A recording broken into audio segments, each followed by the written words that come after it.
నమస్కారం అండి.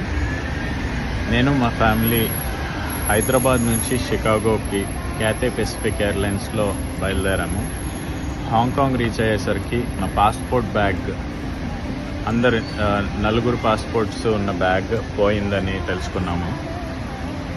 అందుకే మమ్మల్ని నెక్స్ట్ ఫ్లైట్ ఎక్కనివ్వలేదు, ఇంకా ఎయిర్పోర్ట్ నుంచి కూడా బయటికి రానివ్వలేదు. ఎయిర్పోర్ట్లోనే పిల్లలతో 3 days గడపాల్సి వచ్చింది. ఈలోపు మా వైఫ్ ట్విట్టర్లో నారా లోకేష్ గారిని ట్యాగ్ చేస్తూ ట్వీట్ పెట్టింది. ఆయన వెంటనే స్పందించి ఎక్స్టర్నల్ అఫేర్స్ మినిస్ట్రీ జయశంకర్ గారిని ట్యాగ్ చేశారు. దాంతో వాళ్ళ ఆఫీస్ నుంచి ఇక్కడ హాంకాంగ్లో ఇండియన్ కాన్సులేట్కి మెసేజ్ వెళ్ళింది. వాళ్ళు హాంకాంగ్ ఎయిర్పోర్ట్ ఇమిగ్రేషన్ ఆఫీషియల్స్ని రీచ్ అయ్యి మమ్మల్ని బయటకు రావడానికి అనుమతించారు.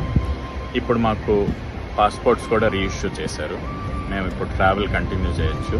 దానికి firstly I want to thank Nara Lokesh గారు అండ్ దగ్గరుండి అప్డేట్స్ తీసుకుని వాళ్ళ ఫాలో త్రూ చేసిన కొండపల్లి శ్రీనివాస్ గారికి అండ్ మెయిన్లీ జయశంకర్ గారికి we really thank you from the bottom of our hearts.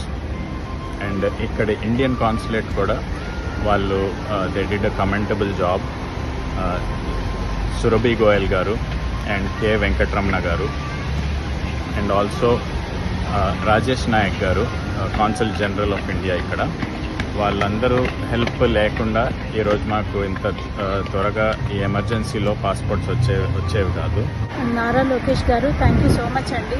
ఇంకా ఎన్ని రోజులు పిల్లలతో, 2 చిన్న పిల్లలతో ఇలా ఉండిపోవాల్సి వస్తుందో అన్న సిచ్యువేషన్లో మీకు ట్యాగ్ చేసి పెట్టిన ట్వీట్కి మీరు స్పందించడం వల్ల మాకు చాలా హెల్ప్ దొరికిందండి.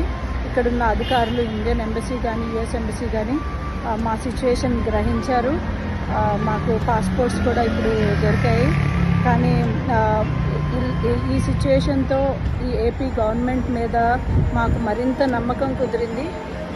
ఇలాంటి సిచ్యువేషన్స్లో హ్యుమానిటేరియన్ గ్రౌండ్స్తో మీరు పెట్టిన ట్వీట్ మాకు ఎంతో హెల్ప్ అయిందండి. Thank you so much. Thank you Indian government. Thank you.